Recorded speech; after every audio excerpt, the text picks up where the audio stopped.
It goes backwards, forwards, it stops.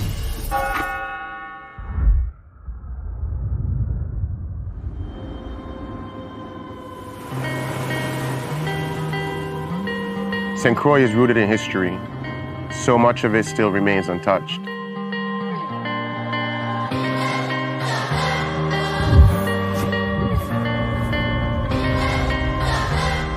I remember running on these streets as a kid.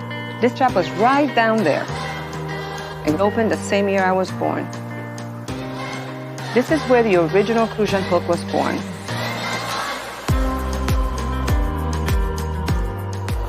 It's the symbol of these islands. And I wanted to have my hands in that very same history. I want to be able to pass it down to my family while still putting a new spin on it. The U.S. Virgin Islands, we have an amazing culture that developed over time from all over the world.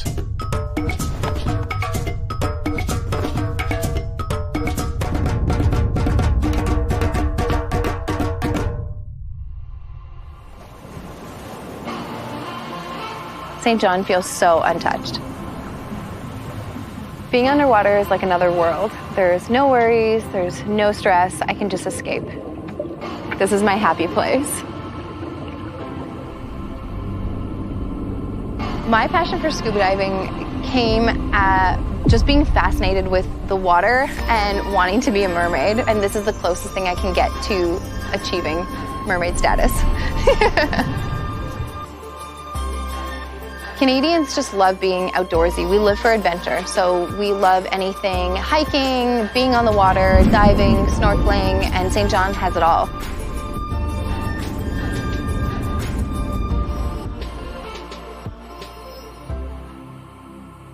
It's like some spirit is protecting the island and keeping them raw.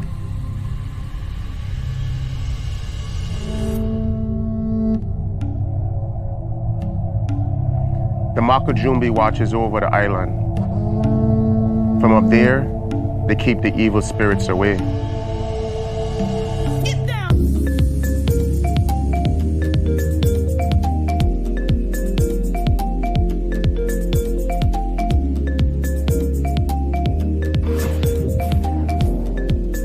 The nightlife in St. Thomas is absolutely amazing. There's always something going on. Everyone comes together to dance and catch a vibe. We're always celebrating. We celebrate freedom, culture, the food, the smell, the music. It's always a celebration. The people here are probably the most priceless thing because they keep the culture going. There's so many different influences on these islands. Food from all kinds of countries coming together in new dishes. All of us came from somewhere, but all of we call this home. The VI is a new melting pot. This is where the past and the future comes together.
Hello, hello, hello. Welcome to the Coaxum Report. This is Terry Coaxum, and I am super delighted to join you today.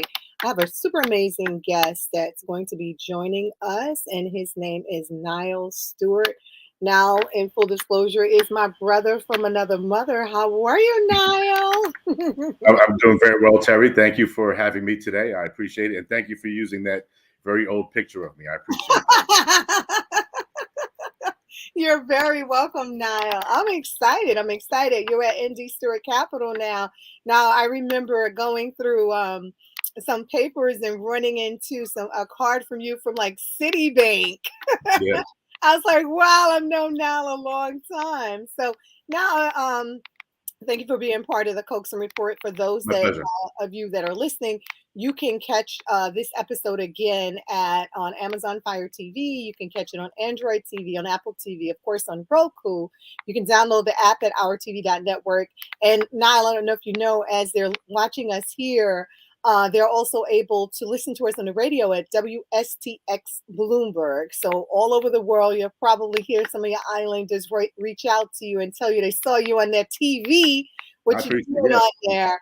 And Kalalu is one of our partners. Kalalu will also rebroadcast this, so you'll see this on Kalalu as well. So I'm super excited at your venture that you're doing now and all the things that you've done. And just want to talk a little bit about who you are first, and then I want to talk about some of the barriers, best practices, and big ideas. We've been in this space a long time, and barriers come along, but I want to end with solutions. So who is now D Stewart? And what is ND Stewart Capital? So yeah, let me just give you some background on what I've done and what got me here to ND Stewart Capital. I spent the past 30 years in banking, always on the lending side, always doing commercial lending with some really big banks like Merrill Lynch and Citigroup, as well as you're familiar with, running Brooklyn and Staten Island for Citibank at the time, but always doing commercial lending. And I realized working at these big banks that folks that look like you and I weren't getting access to capital at the same levels that other people were. Absolutely. So it became my mission to align my career with institutions that would lend in the communities that I served and that I resided in, and where folks look like me, and also with a focus on lending to women in business. That's right. The fastest growing segment in small business in America for a long time now. So I then transitioned over to Carver Federal Savings Bank and Popular Community Bank and fintech companies like Lendistry, whose mission was aligned with what mine was. And it felt great to be able to provide access to capital in those communities where people weren't getting it. When I was at Carver, 85 cents out of every dollar that we lent was lent in the community where our branches were. Yes. Places like Harlem, Southeast Jamaica, Queens, Bed-Stuy, Crown Heights. Those are the places that we focused our lending. And it felt really good to be able to lend to the places that I visit, that I support as businesses also. So having aligned my mission with those companies, I built up some experience, chief lending officer, head of commercial lending at Carver, senior managing director at Lendistry.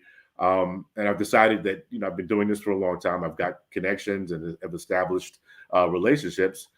It's time for me to kind of venture out and do it on my own and really get grassroots with providing access to capital.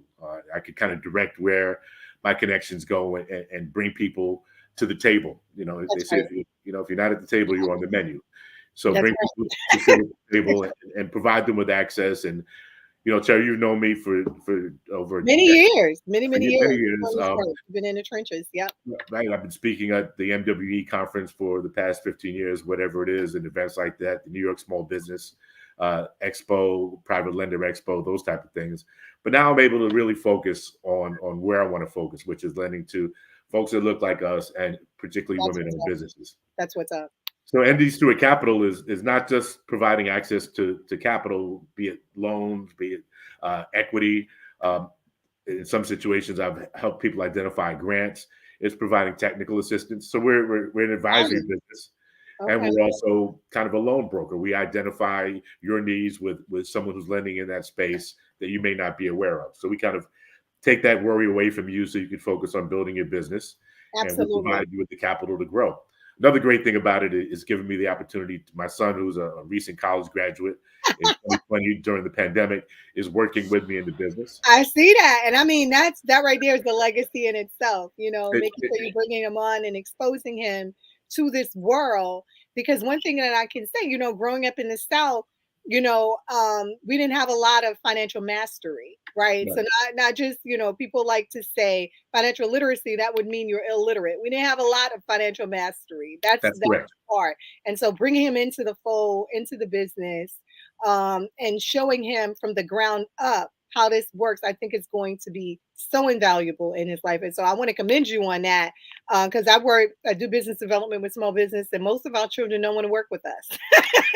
That's correct. And it started with him with a nonprofit called the World of Money, which is a financial mastery Nice, program for kids. I think he first started there when he was 12 years old. nice, He ultimately became a presenter there and a youth board member. nice. And it also enabled him to get scholarships to college and other things and travel the Oh, world. wow. That's So excellent. it's important that we lift as we climb. As That's we say. right. Absolutely. And that we expose others to it as well. And one thing about That's correct. his age group is he's able to share his experience and his knowledge with his age group. And a lot of, like I said, a That's lot critical. of people that's in his age group are not exposed to money in the same way. And it is about our relationship with money. I remember reading a book by a rabbi called Thou Shalt Prosper. And one of the things that he talked about throughout the book was the relationship with money, how his relationship money and his culture's relationship with money is very different than I would be related to money. Oh, And so absolutely. yeah. Absolutely. So yeah, I want to thank you. Want to thank you for exposing him to that. But more importantly, I mean, you started off, you knocked it right out of the park in the beginning. Access to capital. Yep. Access to capital remains the number one barrier for small business, especially Black and brown business, and even digging a little deeper, which you alluded to as well, women-owned business. That's Black correct. and brown women-owned business are still there's still a lot to be done in that equity space. Like we're not able to have the same access to capital to be able to move our money around, and small things like operational costs, cash flow is an issue, work operation. And so you being in that space, tell me a little more about what you're doing to kind of hit it out, right from the gate, because you came with all this experience. I mean, you literally are walking financial mastery guru, so to speak, Well, right? Because you thank you work for that. in all of these different spaces and you mastered it to the point that you're now running, heading, leading in ND Stewart Capital from your experience, your knowledge, your experience, most importantly, with your network. So you brought that along with you. And I think it's really important when I'm talking to my small business about building your network. Relationships matter. You talked about it. 100%. Yeah. So I want to kind of really dig into that, because I want anyone that's listening to us, whether they're listening to us in the Caribbean or in Southeast Asia or here in the United States, I want them to understand that just as you're doing it, so can they. And so we talked about the barrier, and we know that it's a barrier, and that's fine. But what are we doing? Like, what are some of the best practices, some of the big ideas around how do we get the business from being in a space of lack to absolutely being able to run their business and not letting their business run them because of finances? Yeah. So that's a lot to unpack right there, Terry. Because Yeah, that's we a could lot. have I we know. could You have said this technical discussion every support. I'm day. like, right, he said technical support. So Yeah. right, No, we could have this discussion every day for a week and every day. still not cover everything that a business needs to know. One of the benefits of being ND Stewart Capital, when I was at Carver or Citigroup or any other bank, I could only deal with the products that were in their particular box, right? Even though I knew of other lenders that were out there that may suit your business, and oftentimes I would direct you somewhere. But now I have access to everybody's box, That's right. right? So I don't have to just focus on one bank. I could look at different banks. I work with a lot of CDFIs, Mm-hmm. Community Development Financial Institution, which is a treasury designation that provide lending in spaces that banks don't, because banks are super heavily regulated. That's right. So, this gives me the ability to look at different lenders that can meet your specific needs. Now from a small business perspective, a lot of times business owners really spend their time focusing on growing their business. They don't Mm-hmm. have the best financial acumen, right? So, That's right. yep, and they don't understand what it is that banks look at. Every bank across the world kind of looks at the same few things when they're looking at your Yep, those C's, right? those 5 Ps of Back credit to that you those said C's. about, and that still hasn't changed. Banks have been getting better at identifying how your cash flow really is, right? Mm-hmm. but the number one C is always collateral, right? And That's right. people, but you're a small business owner. You don't have collateral. If you had, $500,000 in the bank, you wouldn't need to go to a bank and borrow money, right? If you That's had right. That's significant right. amount of real estate, you would leverage that to go ahead and borrow. So what you've really got to do as a small business owner is focusing on making sure that you're profitable, that you have positive cash flow. Hmm. You have to really understand what your business is. You have to dig deep. And the biggest mistake I've seen in most of the deals that have come to me that we haven't been able to get financing for is people have a lack of a business plan. They have a lack of planning out strategically what they're going to do in the That's right. really short term, in the That's right. intermediate term, and in the long term. And that business plan has to be dynamic, right? You've got a great business idea, right? You've got this tremendous idea. You're going to execute on it. But your business plan will help you identify how to price your product, for instance. That's right. A lot of business, and Terry, you work in the consulting space, right? So Right. you're always challenged with what's the value of how I charge my clients, right? What is my Absolutely. time worth? At the end of the Absolutely. day, am I spending enough time, and am I profitable based on the amount of time that I'm spending? That I'm spending. Absolutely. And So not the only number, that, I just taught a Brooklyn Entrepreneurship Academy Mhm. at the Brooklyn Chamber of Commerce, where I worked with 12 Black and Brown women from for a 12-week period, and that was one of the things that we had to go back and forth with, and I had to help them understand, if you are out there and you're doing business and you're not making money, you're not doing business. That's a that's hobby. right. I don't need you to have a That's right. hobby. If you're saying that this is your business, I need your business to make money. And if someone isn't willing to pay the price that you're offering your service or your product for, then that's not your customer, and that's okay. And be gracious and say thank you, That's but 100% correct, Terry. don't take down your price based on the fact that someone says it's too high, because you're valuing your price on a couple of things. One, and you just alluded to, you're valuing it on your experience. How much experience do I have in this space?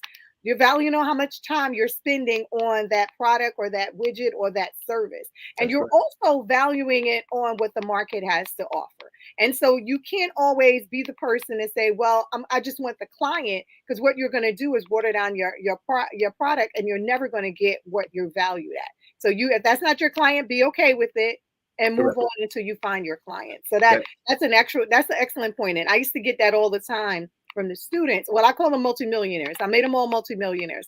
there All you my go. There you go. my multimillionaires wanted to know how to price, and so we gave them a couple of different ways to price their product. But I'm glad you're mentioning that, because people are going to be listening to this, and they're going to want to kind of understand, how do I price my product?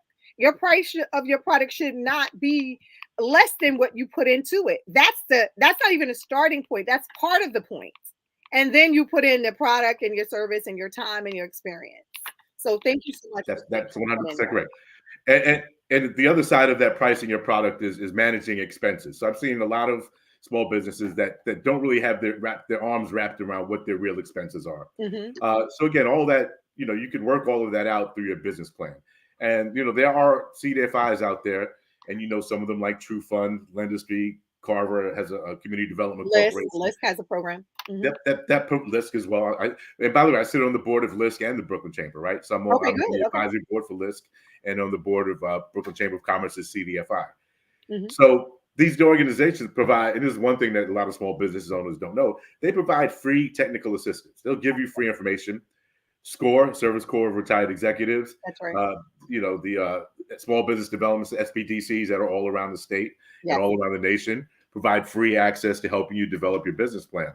So that information that's free will turn you into that multimillionaire that you're That's talking right. about, right? So being empowered with information is one of the biggest things. People get so deep in the weeds into running their business, they kind of don't focus on the financial aspects. They don't That's focus right. on the expense management. They don't focus on the growth plan, marketing, succession planning. So there are a lot of different things that factor into success. But again, So the biggest is always going to be capital. well, let me go back to something, because I think this is really important too, and this is something that I had to really hammer in on with both my clients and with my students. I'm still teaching at Medgar Evers College as well, and it was the importance of having someone to do your finances. So have an accountant or a CPA, right? Relationships. Having an attorney, on hand, even if you're not using them every day. There's some contracts that you want to make sure someone's looking at to protect your interests, right? So, and then having your books in order. One of the biggest barriers that my small business were challenged with, especially after COVID, was that they were always reporting in the red. And I had to explain to them, you may be saving 5 cents over a dollar now as far as paying your taxes, but what you're not going to be able to do is leverage that money so that you can get the access to capital that you need to move forward. How important is that? How So important is it for you to show that you actually have a profitable business? you touched on one of the most important things that people don't understand. I've been to businesses where I see that they're thriving, and yet when they bring me their financial statements or tax returns, they're structuring them so that they don't have to pay taxes, right? So That's that right. they minimize their tax exposure.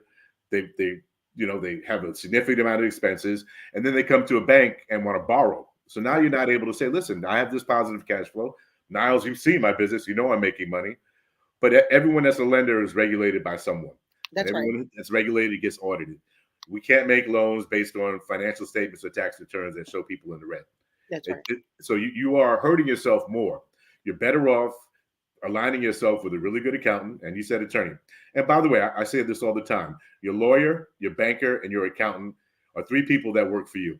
That's right. You could fire them at any time if they don't respond to your phone calls, right? If you don't agree with how they're working, if they don't follow the structure that you want to follow, that they don't follow your business plan, all the time, these three people work for you, but they are critical in the success of your business. That's And right. now you could have a CFO for hire. You could pay attorneys on a fractional basis. There are pro bono legal services that come through different chambers of commerce that you Yep. could join, and your banker works for you. So, if they're not being responsive, if they're not giving you the loan you want, shop around and identify somebody that can. Absolutely. But going back Absolutely. to the point about taxes, that's been probably the single biggest issue in lending to small businesses that I've seen, is that they limit their tax exposure to the point that they're harming their ability to borrow money down the line. Absolutely. And they don't understand how important it is until they're looking to expand and grow. And Yep. they're now shopping around for this different financing options. One of the other things that come up, because one of the biggest components of my business is getting other businesses certified and getting them grants. And so one of the things that came up was that contracting funding piece, which is a huge piece here in New York. And of course, Mayor Adams is good at his administration is good at actually offering contract funding as a gap in Yep. between. And there's other options, and I want you to kind of talk about that, because that was another big barrier when I worked for Small Business Administration. That was really a real barrier to entry for small businesses to actually enter that space. Because and I say this all the time, and you know this to be true.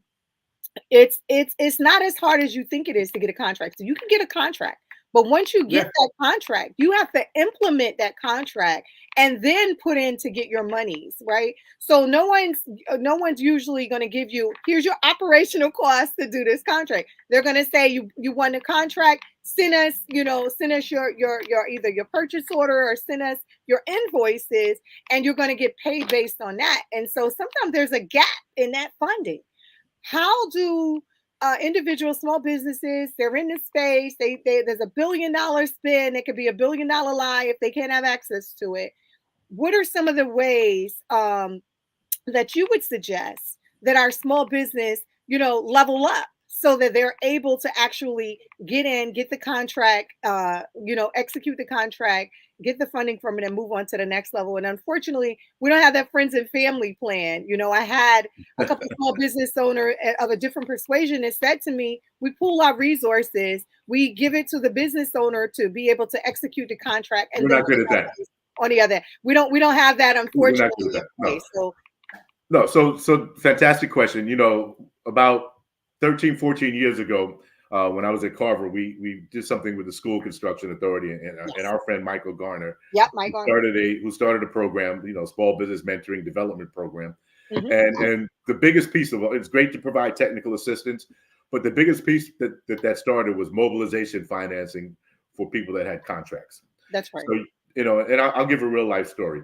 I knew these two women that went through the program with the MTA, and they had a very small business. They were painters, right? And the most they made in a year was about $150,000, and they were painting houses and small businesses kind of in this community that they lived in.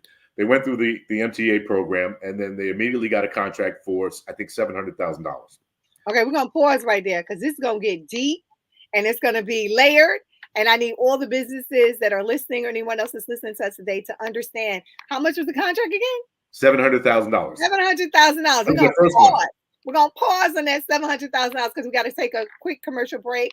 Okay. And we'll be right back. And we're going to talk about, you're going to layer it and let us understand how you can level up getting a contract. It's a real life solution. Thank you. Absolutely.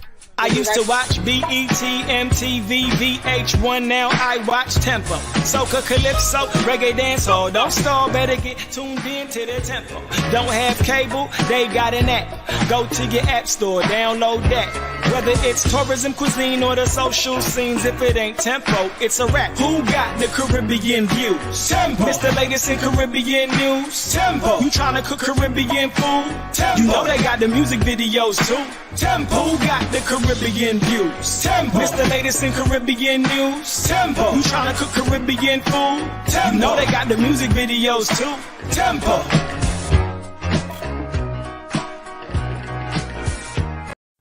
The SETI Case 2023 USVI Winter Economic Summit will host business leaders of strategic partners from both the private and public sectors industry on December 7th to the 10th.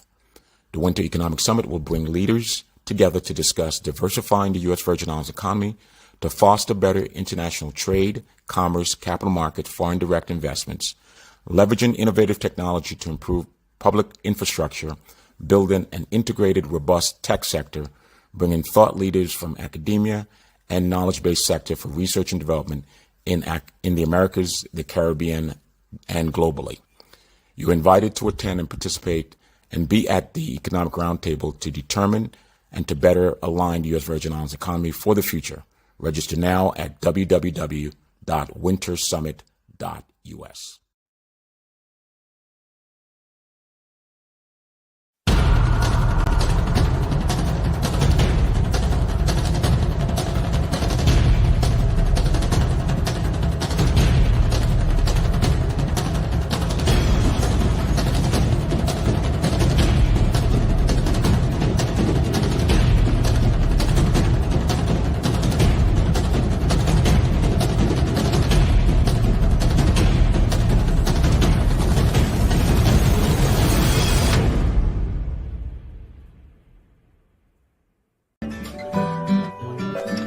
ICABA, ICABA, stands for the International Career and Business Alliance.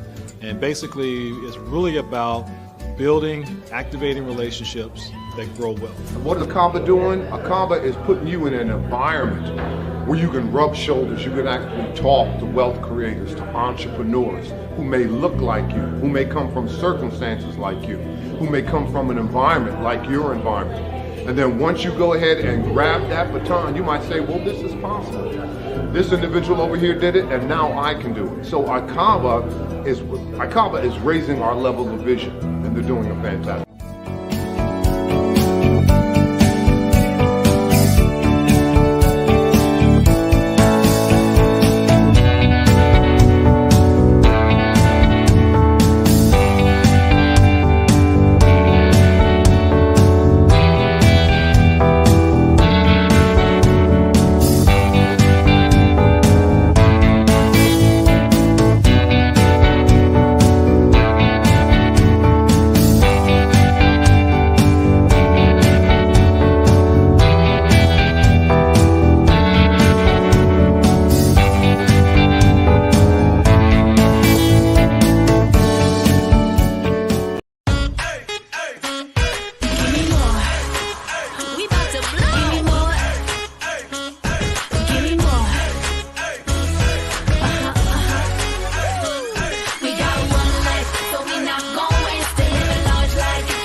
welcome back, welcome back, welcome back to the Coaxum Report. And so we are on now with, a maverick in finance, and he has mastered finances.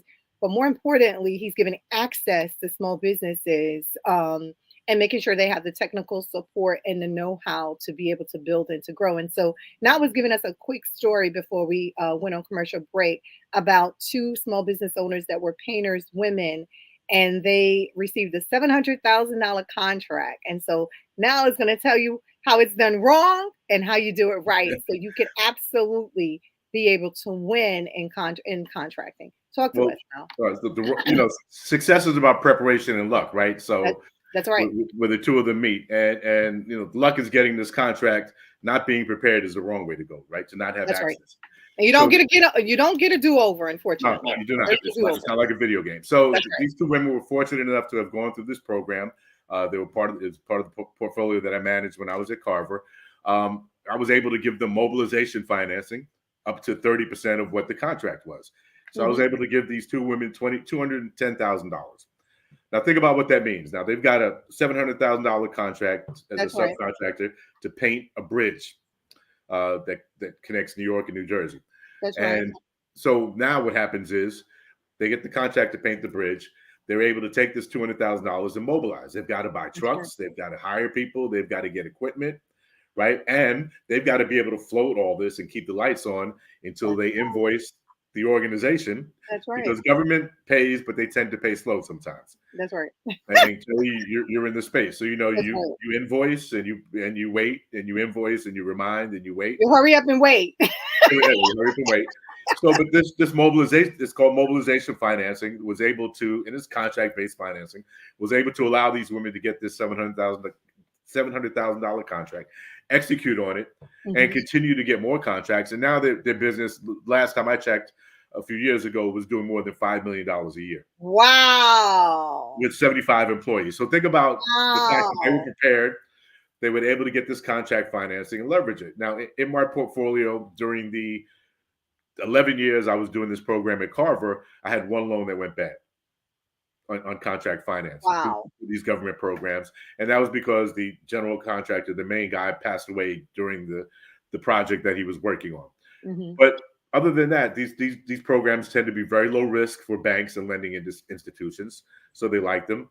What the banks are really looking at is who is the contract with. If your contract is with the MTA or School Construction Authority, City of New York, or even big companies like Macy's or IBM or Dell or Apple or Amazon, the banks look at that and say, well, those people are going to pay you, right? Wow. That's a safe underwriting. So now what they're doing is they're really underwriting who your contract is with and not your small business. So you're able to leverage your invoices and POs in order to get the funding to execute. And I mean, it's so important because again, if you're a small business owner, this is your first time out the gate, you got this contract, you're happy, you realize you're not going to get the check right away. You have to execute on it, but you need the finances to actually do the work. Right. And so these are all opportunities you can actually leverage. That's correct. This PO and this invoice together. That's what's up. And so that type of borrowing tends to be a little bit more expensive, but that's okay, right? Because that's in the beginning. What you want to do is you want to make sure that there's enough profit embedded in your contract so that you can pay a little bit more to borrow money so that you can execute on the contract. Absolutely. Because the more you do, the more successful you'll be, the more positive cash flow you'll have, the better your credit will be. Then you'll be able to go to a bank and say, listen, I want a loan at 4% as a working capital line of credit that I could draw down on and pay down as I need. You don't have to keep using your credit cards at 22 and 23%. So now that even improves your financial position even more. So the better your credit, the better you're able to borrow. That's a lot of things. I was getting ready to jump on that too, right? So a lot of my businesses, they come to me and they're like, okay, so my personal credit isn't as good as it should be, but I want you to help me improve my business credit. And I have to always say to them, we're still looking at your personal credit, even in business. So talk to me a little bit about how that looks. You've been on that other side of that table. Yeah. So talk to me about that. I've done that a lot. And I've helped people get from the point of where the credit was in a place that they weren't able to borrow to where they were, right? We kind of measure wealth in America. People look at what assets you have, how much cash, what you have. It's really by your ability to borrow, if you think about it. That's right. someone, if you and I, want to buy the same house and your credit score is 750 or 800 and mine is 620, you're going to get a better interest rate. You're going to be able to borrow more house, even if you make the exact same amount of money. That's Your right. credit score enables you to get a better house, a better car at a lower rate. Insurance rates, they check your credit as well. You get That's lower right. rates on That's insurance right. and other things. So, your credit report is one of the single most important assets that you carry with you, and it's really easy for it to go bad and hard to get it to go good again. Right. I talk a lot to small business owners about managing their personal credit, because every small business loan that you get, you're going to have to personally guarantee. That's right. And Right. that's the part that I need to get them to. You have to personally guarantee it, because they're like, but it's my business. So why are they just looking at my business credit? And I say they look at your personal credit as well, because you are the personal guarantee of your business, right? That's And they, 100% true. it's kind of hard for them to understand it until we get them to that point. One of the other things that you said before, and I want to reiterate, you have to plan or you will fail, right? So you have to know your credit score. How are you coming to me asking me to help you with something that you don't know what it looks like?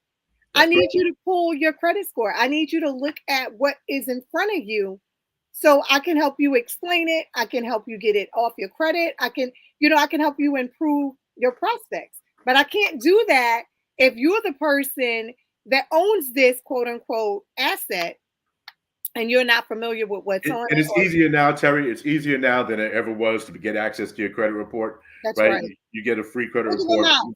from Click each of of a the mouse. three bureaus. I happen to have been the victim of identity theft. Mm-hmm. So I subscribe to one of the credit bureaus so that I get alerts. I could lock out certain things. But I'm very meticulous about what happens with my credit, because having gone through the experience of trying to repair the damage done by fraud Right. was painful, right? So Right. you've got to go in. So the truth, and you talked about that, they don't know what their credit is. People also oftentimes don't know how much money they really need to borrow. Ah, It's a big see, mistake to walk into a bank see, or any lender and say, "Listen, I want to see. borrow $250,000," because you think that's the right number. But any bank or underwriter is going to do their analysis and realize that may be too much, or it actually sometimes may be too little, That's right. right? So you've That's got to right. really, and that To comes know what along. you need. You have to know what you Absolutely need. know what you need. In order to do that, though, you have to have an eye on your finances. And You you have have to to have know. a partner Yep. like a CFO, yep, or a Yeah. good accountant that Definitely. works with you. And you've got to really Definitely. intimately understand your business. If someone comes to me and says, "I need to borrow $250,000 because I have inventory based on these contracts, I have these receivables that are in place that have enabled me to pay it back," and they can really, at a very deep level, describe what they need the funds for, and you should only borrow for one reason, right? That's to grow your business. That's right.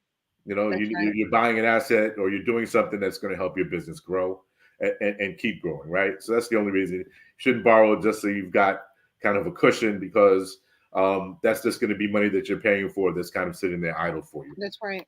It's good That's if you need a cushion, have a line of credit in place.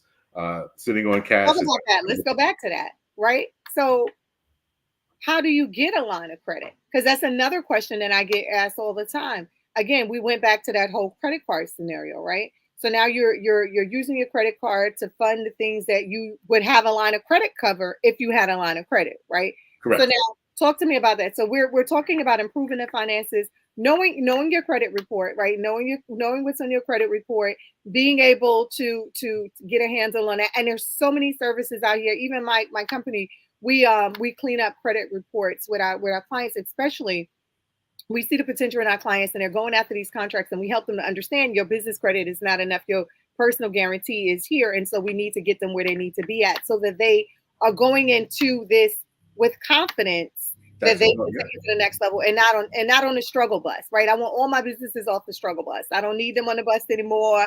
They can give up they lifetime passes and get into another place. So tell me a little bit about that.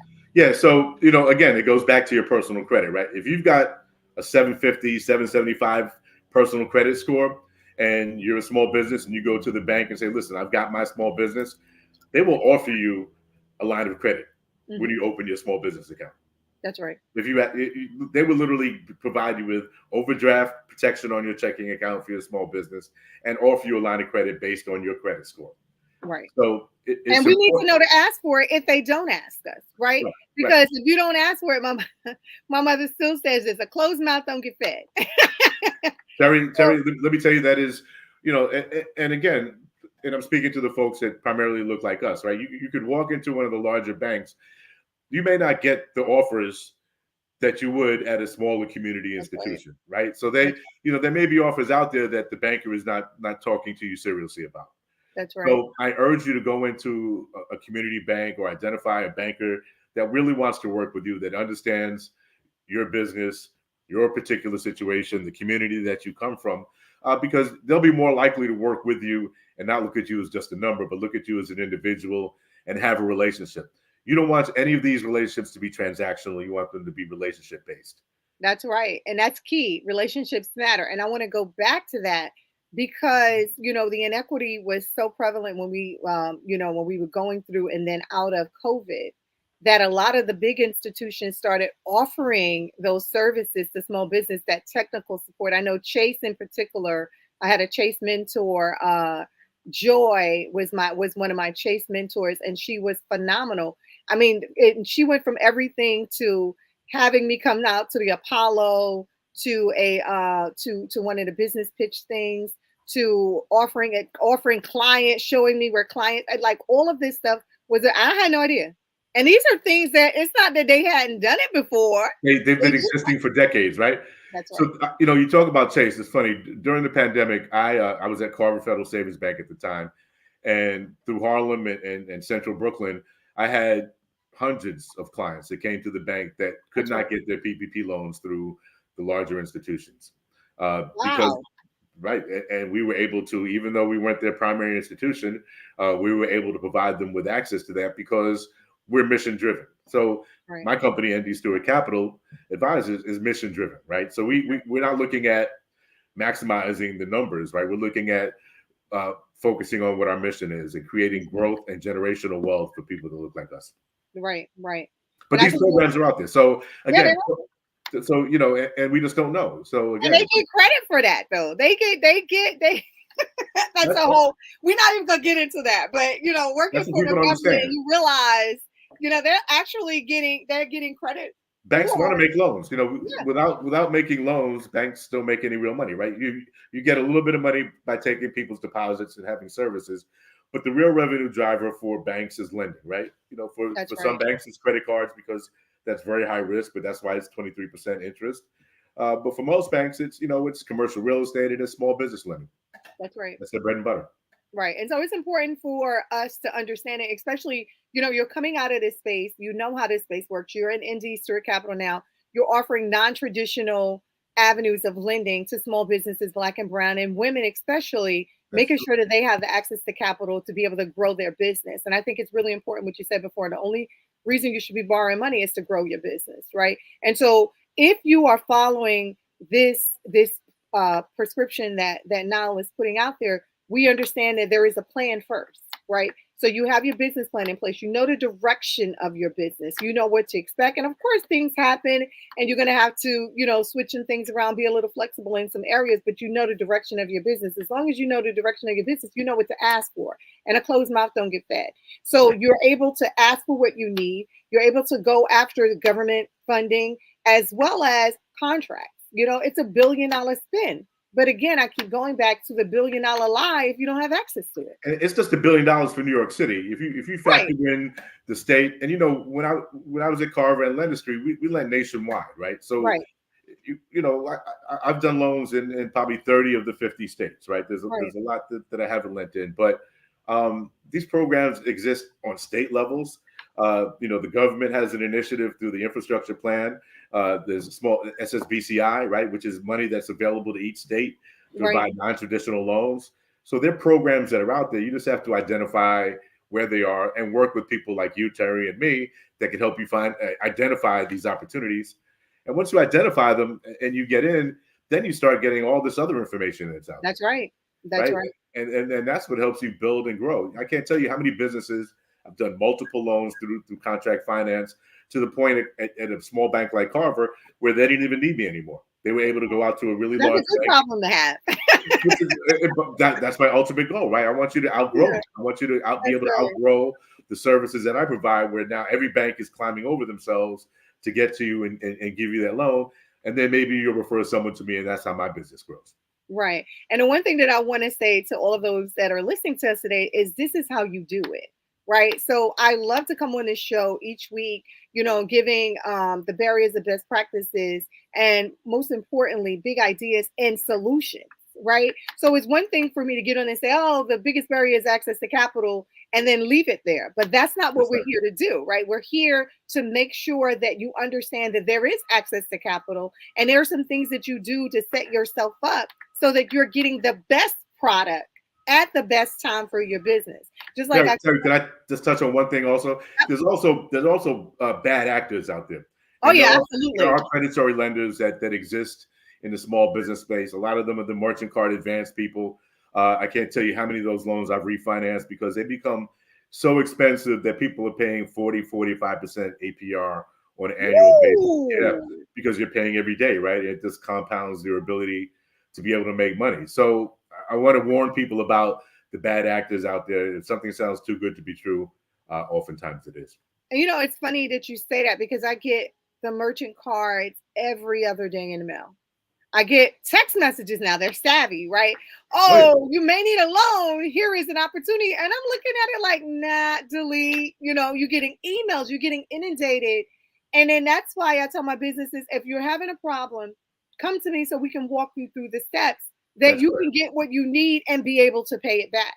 We don't want you to be able to get that house and then you can't stay in it because you can't afford the payments at the end of that balloon. Maybe they'd be manageable here, but then when you get to the end of the balloon, they're taking everything back. We just did a Somos conference in Puerto Rico, and they did an access to capital. And the administrator for SBA was talking about that. And she was saying how she ran into a restaurant business and she's doing a phenomenal job in the Bronx. And she wanted to grow. She wanted to open up another business, but she had taken out one of these loans with a bad actor and she was paying like 45%.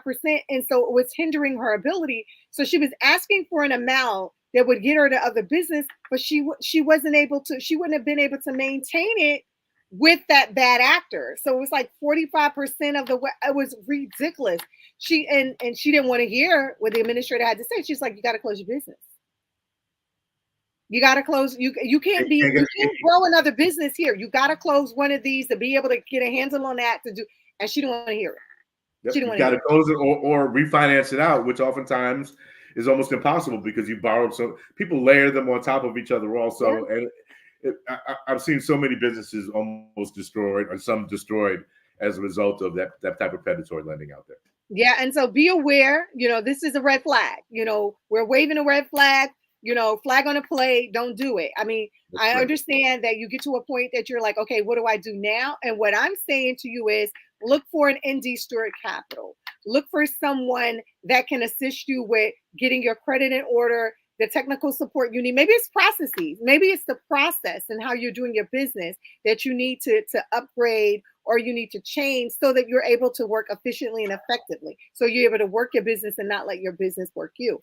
And after we're doing that, you should be able to get yourself in a position that you can level up, that you can actually go after some of these contracting opportunities. And again, the government purchases everything from paperclip to planes and everything else, right? So you're able, whether you think you are or not, government purchases services as well as widgets. And so if you have a good product or if you have a catering service, there's holiday parties, there's anniversaries, there's all of these things that you can level up in the government with some of these contracting opportunities, and the contract funding can help you get there. And there's also these other avenues that now has talked about as best practices and big ideas. So anybody that's listening to us, we are here for it. We want you to build, we want you to grow, we want you to thrive, and we also want you to have a legacy plan in place, right? So a lot of our businesses, they start, but there's no exit strategy, And so I want you not to be afraid if someone comes in and want to sell. You know what I'm saying? Like, it really is interesting. Do you know Amos Winbush III?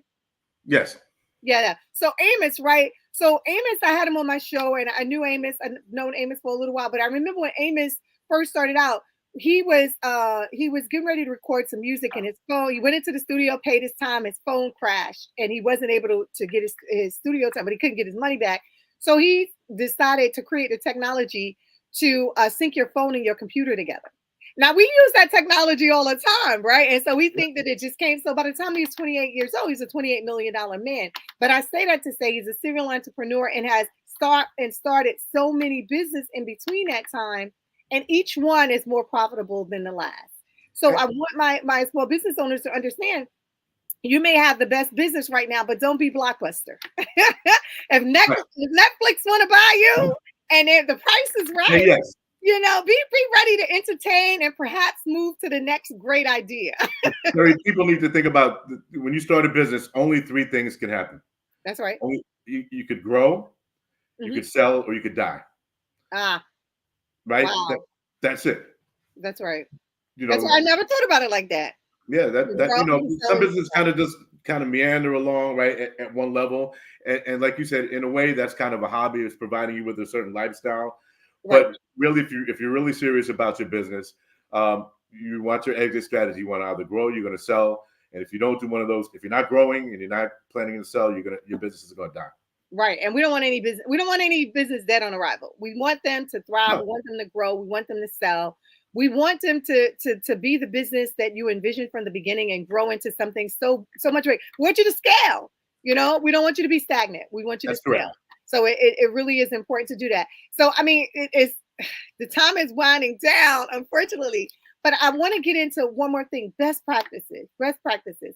I wanted to talk a little bit about some of the best practices that you've seen in what you're doing with ND Stewart Capital, what you've done with Carver and with Citi and Popular and all the other banks and institutions that you work with, and you sit on numerous boards, and so you're seeing a lot of best practices. One thing I know about New York is that we're tenacious people and we will make it work. Like New Yorkers, some of the things that we come up with at the end of the day, I'm like, wow, I didn't think about that strategy, right? We're very industrious. Yes, we are. Right. So talk to me about some of the best practices that we can kind of leave on a table for small businesses that are in certain industries. There's so many things. I mean, one of the ones you brought up, and I want to go back to that, fintech. A lot of people don't know that Lendistry is a fintech business, right? They don't even know what fintech is, right? Yep. So this is something that we really need to kind of get a handle on. AI is huge, but it's been around all the time. It's not like it's a new thing, but we need to understand it in order to level up, right? So what are some of these big ideas that are out there that you believe can help our business? So I'm a firm believer in technology, right? I think that the technology has really, and again, I attribute a lot of that to my son, right?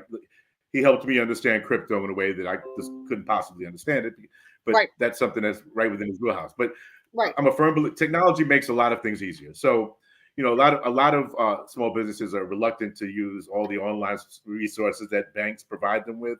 Mm-hmm. But when you do that, it makes everything easier for you. It takes time away. It makes things easier for your accountant or your CPA or your bookkeeper. So number one, build a solid technology platform first. If you're in retail, it's tremendous because it helps you with inventory management. It helps you identify if you're profitable or not.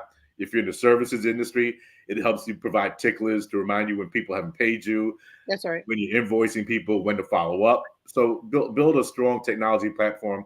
I don't care what kind of business you have. The second thing is relationships. Mm-hmm. Have your CPA, even if it's a part-time person, have your attorney. They'll keep you out of trouble. Have your banker. Have that relationship. Have relationships with your local chambers and nonprofits and CDFIs that support small businesses in your community that don't cost you anything. That's right. You've done so much with the Brooklyn Chamber and other organizations uptown. You know exactly what it means to have those relationships. That's right. They matter. They will buoy your business along, right? So those are people that you can talk to that can help you with technical assistance that won't cost you anything as well. So technology, relationships, and that business plan is the most solid thing. And again, I said earlier, it's dynamic. Terry, you mentioned that there'll be bumps in the road, turns that will be unseen, blind curves. Your business plan is dynamic. It should change. You should revisit it frequently. You should make sure that you're on track. You should make sure on a regular basis using technology that you're pricing everything appropriately. So you're getting paid the right amount for your time or your goods. and and understand your business intimately, and be a thought leader in that space, and don't be afraid to fail. Many of the most successful people on the planet have failed at their first 2 or 3 ventures. That's right. More than that, Henry Ford, Thomas Edison. I mean, look at Steve Jobs. I mean, they've Right? Yeah, all exactly. failed. They've Yep. all failed, and They they all were failed first. extremely successful. And think about companies like we talked earlier about your taxes, right? About your personal credit. Those are 2 things that are really important for you to take advantage of SBA loans, right? Which are really important. And companies like UPS and Apple and all these guys, they all started with an SBA loan in the beginning. Mm-hmm. Yeah. Even the Greek yogurt.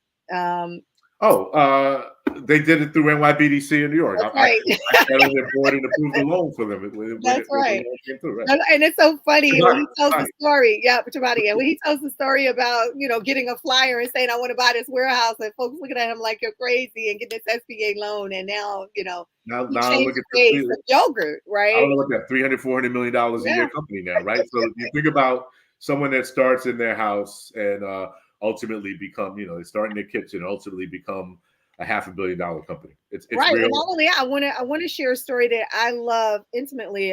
Black and brown woman, Erin Green. You know Erin Green? No, I don't. So Erin Green, she has a small business, and she was able to get the contract with SBA to streamline the idle loan process. Okay. You remember how tedious the idle loan process is. And so relationships, and I want to really bring this on. Relationships matter. So her mentor was either the head of, I want to say he's either the head of Zoom. He started Zoom, not Zoom. He started QuickBooks, or I want to say it's QuickBooks. He was able to help her build the back office to streamline this auto loan process, and she got a $500 million loan. There you go. From SBA. So I'm telling you, the service. If you're looking at us, if you're a service-based business and you're able to what now just said, utilize these processes to streamline what you're doing and do it more efficiently and effectively. There's the SBA that is right to give you all this technical support, right? There are our small business development centers, our small business services here in New York and Connecticut and New Jersey. I mean, there's all of these services. All of our mayors and our governors have these because small businesses are the backbone. They clear that small businesses are the engine that drives our economy. 100%. And so in your state, in your country, in your territory, there are spaces that are available to you to give you the kind of technical support that I was talking about. And so I'm going to go back to ask for what you need. But if you don't have a business plan, you don't really know what you need. And so having it written down, write it down and make it plain. Write it down, make it plain, understand your vision, and then ask for what you need. Go after the technical support. And like Niall said, there's 3 people you need. What are those 3 people now? You need a banker, you need a CPA, and you need an attorney. Absolutely. Those 3 people you need. And I'll also add that you need a mentor. Oh, everyone does. You definitely need a mentor. I tell my students now, you need 3 people. You need a mentor, you need a sponsor, and then you need someone that's going to tell you the good, the bad, and the ugly, and they're going to love you anyway. So those 3 people in your life will really keep you grounded no matter who you are. I had a celebrity tell me one day, you're going to have to get coffee for somebody, even if it's your mother. So understand that you're going to have to serve somebody, even if it's your mom, and be grounded in what you need. And so this has really, really been a phenomenal conversation. I'm going to leave you with the last word now. I'm definitely going to have you come back on, because all of this information that you've given today, I know that it's going to help my business be successful. And that's what it's all about. It's being able to level up and take it and really take it to where your vision is for your business. And don't be afraid to sell. Don't be afraid to grow, sell. Because or you will die. Or your business will die. All right, even for the final thought, I know we got to close out. This time has been phenomenal. It goes by so quickly. But we need to close out. I'm going to keep it super brief. As a child of Jamaican and Southern descent here, I just want to say, plan your business. You're taking by watching this right now. You're taking those first crucial steps that you need in this journey. So it's a journey. It's not a destination. Just keep stepping forward and keep working on your craft. Absolutely. And all we want to do is for you to win. We want you to win, win, win. So thank you so much now for being a part of the show. Thank you for ND Stewart Capital. You're changing the game, and we really do appreciate it. Have a super phenomenal day on purpose. Take care.